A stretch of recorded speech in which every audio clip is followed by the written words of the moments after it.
23 bulan Ramadan dalam keadaan sehat, dan alhamdulillah Allah berikan kita taufik dan pertolongannya untuk terus menambah ketaatan dan ibadah dan amal soleh di bulan Ramadan ini.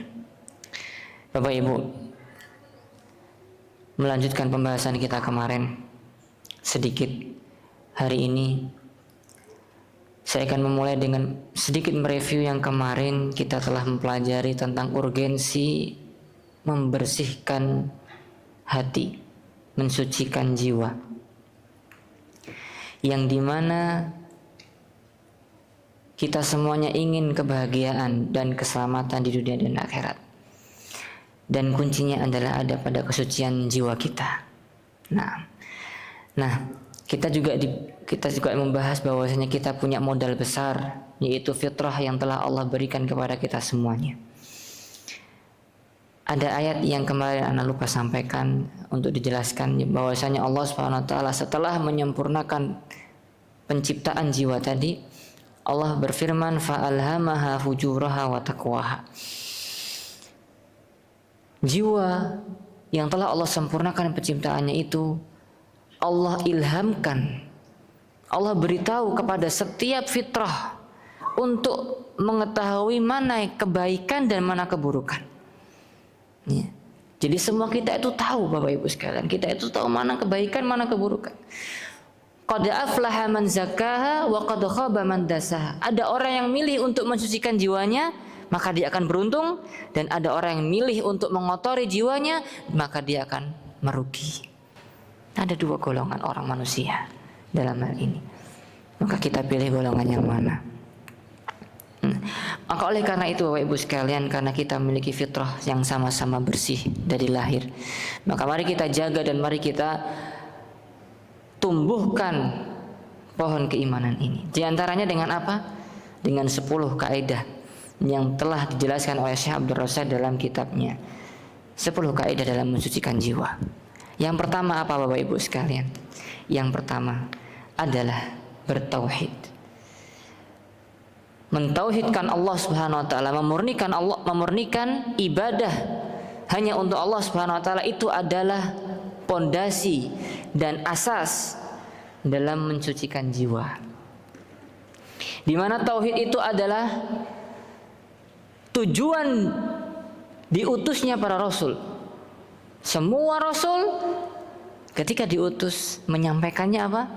Berdakwah kepada tauhid. Nah, dan kita juga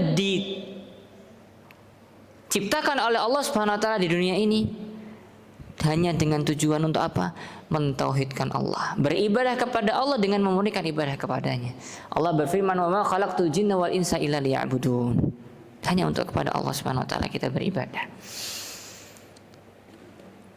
Kemudian kita harus tahu Bapak Ibu sekalian, ada orang, sebagian manusia yang dicela oleh Allah Subhanahu wa taala karena tidak mensucikan jiwanya, karena tidak bertauhid ini. Karena tadi kita diciptakan untuk beribadah hanya kepada Allah Subhanahu wa taala, tapi sebagian orang itu memilih untuk menyekutukan Allah. Siapa mereka? Allah berfirman, wa wailul lil musyrikin alladzina la yu'tuna zakata wa hum bil akhirati hum kafirun. Celakalah orang-orang yang menyekutukan Allah, orang-orang musyrik. Kenapa? Karena mereka tidak la yu'tuna zakah. Di sini ya la yu'tuna zakah itu bukan orang yang tidak membayar zakat, Bapak Ibu. Tapi di dalam tafsir para salafus saleh menafsirkan la yu'tuna zakah itu maksudnya adalah zakah di sini adalah tauhid, syahadatu alla ilaha illallah. Jadi mereka itu tidak mentauhidkan Allah. Tauhid itu adalah aslus zakah, pondasi sucinya hati kata para ulama. Gitu. Jadi ini dalil ini ya adalah ayat ini merupakan dalil celaan dan bukti bahwasanya yang paling mengotori jiwa adalah kesyirikan, dan yang paling mensucikan jiwa adalah mentauhidkan Allah Subhanahu wa taala. Bapak Ibu, kalau kita bicara tauhid, kita jangan merasa sudah paling tauhid Bapak Ibu. Nah, kita selama ini ibadah sama Allah, Ustaz. Kepada Allah kita selama ini nggak ada kita nyembah patung, kita nyembah kita nggak ada nih nyembah apa ya, misal dewa, nggak ada nyembah ini, nggak ada. Kita selama ini nyembah Allah. Nah, secara dohir mungkin kita salat, secara dohir kita mungkin melakukan ibadah kepada Allah, tapi belum tentu hati kita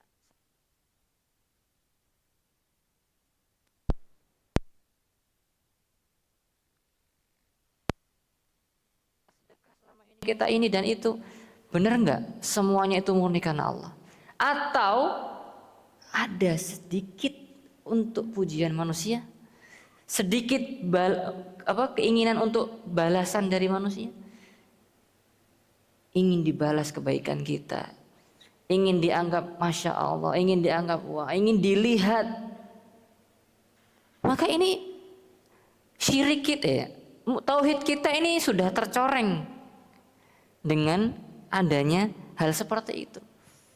Itu juga sudah ada namanya syirik kecil Bapak Ibu sekalian, riya namanya. Hanya sedikit kita ingin dilihat orang, sedikit ada perasaan ingin dibalas manusia, tauhid kita udah tercoreng. Nah, tauhid ini adalah benar-benar tujuan kita hidup di dunia ini. Mari kita benar-benar nih perhatikan hati kita. Sudahkah murni hati kita ini hanya untuk Allah? Ataukah masih ada noda-noda syirik kecil atau bahkan syirik besar? Naudzubillah min dzalik. Ada rasa ketergantungan kepada selain Allah.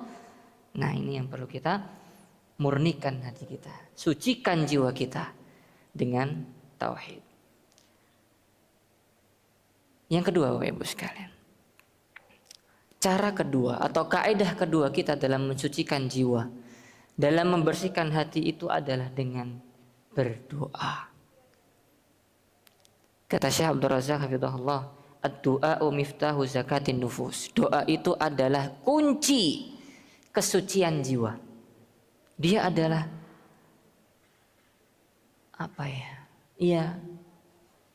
pintu pertama kita.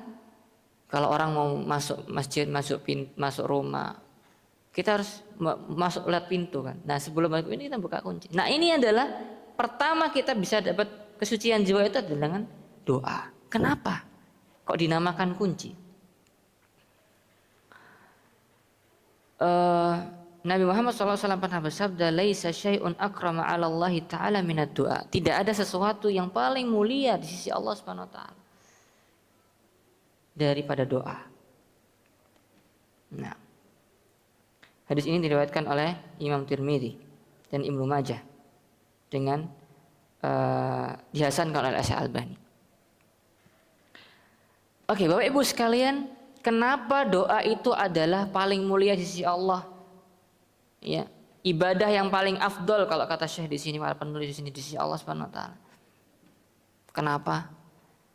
Karena Bapak Ibu sekalian, ketika kita berdoa kepada Allah Subhanahu wa taala, kita merendahkan diri, menghambakan diri, merasa lemah, merasa miskin, merasa tidak mampu, menghinakan diri dan mengakui bahwasanya Allah yang maha kuasa, Allah yang maha mampu mendengarkan doa, Allah yang maha mampu mengijabahi doa-doa kita, Allah maha kaya.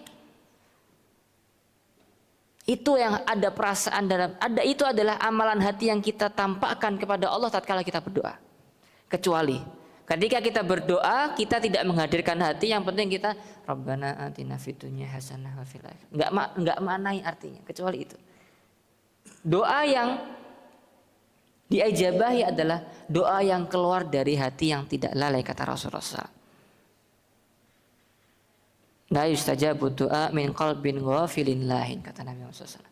Tidak diijabahi doa seseorang itu ketika hatinya lalai dan dia tidak pahami apa yang dia doakan. Nah, kita selama ini berdoa paham nggak apa yang kita doakan? Nah, Bapak Ibu sekalian, kita ketika berdoa itu tadi menghambakan diri, merasa lemah. Dan ketika kita tahu bahwasanya semua kebaikan itu di sisi Allah, dan kita tidak bisa memenuhinya kecuali dengan Allah Subhanahu wa taala yang berikan kepada kita, maka kita akan yakin caranya kita bisa dapat itu adalah dengan berdoa. Nah, berarti doa itu adalah kunci pertama kita mendapatkan kebaikan. Termasuk adalah hidayah, iman, kesucian jiwa yang sedang kita bahas ini. Kita nggak bisa dapat ini semua, dan ini semua hanya di tangan Allah. Kita hanya bisa mendapatkan dari Allah Subhanahu wa taala, maka kita akan mengakui, kita akan lakukan itu doa. Maka doa adalah kunci kebaikan, Bapak Ibu sekalian. Dan Allah telah berjanji tatkala kita berdoa itu Allah akan kabulkan. Allah berfirman, wa qala rabbukum ud'uni astajib lakum. Allah berkata, ya, Rabb kalian telah berkata, berfirman, wa qala rabbukum ud'uni, berdoalah kepadaku. Apa balasannya Allah? Apa Allah bilang? Astajib lakum. Aku akan kabulkan untuk kalian. Bapak Ibu, hukum asalnya doa kita itu akan dikabulkan oleh Allah Subhanahu wa taala. Yakin. Yakinlah itu. Karena kepada siapa lagi kita minta kalau bukan karena Allah kepada Allah Subhanahu wa taala. Hanya Allah yang bisa mengabulkan doa-doa kita. Maka tingkatkan keyakinan kita kepada Allah bahwasanya Allah akan mengabulkan doa-doa kita. Jangan sampai ada perasaan, mana sih Allah kabulkannya dengan mengabulkan doa, kok enggak kunjung-kunjung terkabul. Ini namanya istijal. Ini namanya bertergesa-gesa. Ini perasaan ini malah menjadi sebab kita tidak dikabulkan doa kita. Nah, jadi Bapak Ibu sekalian, yang terakhir ini, ya, kalau kita ingin kesucian jiwa buat kita sendiri, mari kita berdoa. Di antara doanya adalah Allahumma ati nafsi taqwa wa zakkiha anta khairu man zakkaha anta waliyuha wa maulaha. Ini tadi doa yang saya baca di setiap kajian. Karena kita minta kesucian jiwa di setiap belajar agama itu. Kenapa? Karena ilmu itu tidak bisa masuk ke dalam hati yang di dalam hatinya itu ada kotoran. Kalau hatinya kotor, maka ilmu itu nggak mau masuk, nggak mau menetap. Nah, kotoran hati itu dosa dan maksiat dan termasuk kesyirikan tadi. Maka kita minta sama Allah, Allahumma ati nufusana taqwaha, ya Allah, berikanlah kepada kami semua itu adalah kesucian jiwa, ya Allah. Wa zakkiha anta khairu man zakka, dan sucikan jiwa tersebut, ya Allah. Engkau adalah sebaik-baik mensucikan jiwa. Anta waliyuha wa maula, dan engkau lah sebaik-baik penolong. Ya, yang maha yang bisa mengabulkan dan menolong kita semuanya. Bapak Ibu sekalian, itu yang bisa kita sampaikan pada pagi hari ini. Maka kesimpulannya, pondasi kita mensucikan jiwa yang pertama adalah kita mentauhidkan Allah Subhanahu wa taala. Dan yang kedua, kita mulai dari dalam diri kita ingin kesucian jiwa itu dengan kita berdoa kepada Allah Subhanahu wa taala dan memperbanyak doa, termasuk adalah doa yang kita tadi panjatkan untuk meminta kepada Allah kesucian jiwa. Dan yang kedua doa adalah ya muqallibal qulub tsabit qulubana ala dinik wa ya musarrifal qulub sarrif qulubana ala taatik. Semoga bermanfaat apa yang kita pelajari pada pagi hari ini. Semoga bisa diamalkan ilmu yang kita pelajari di setiap majelis ilmu, karena yang penting dari belajar agama itu adalah pengamalannya. Bukan yang penting hadir, tapi adalah bagaimana kita mengamalkan ilmu itu. Semoga bermanfaat. Wassalamualaikum warahmatullahi wabarakatuh. Subhanakallah wa bihamdika asyhadu an la ilaha illa anta astaghfiruka wa atubu ilaik. Assalamualaikum warahmatullahi wabarakatuh.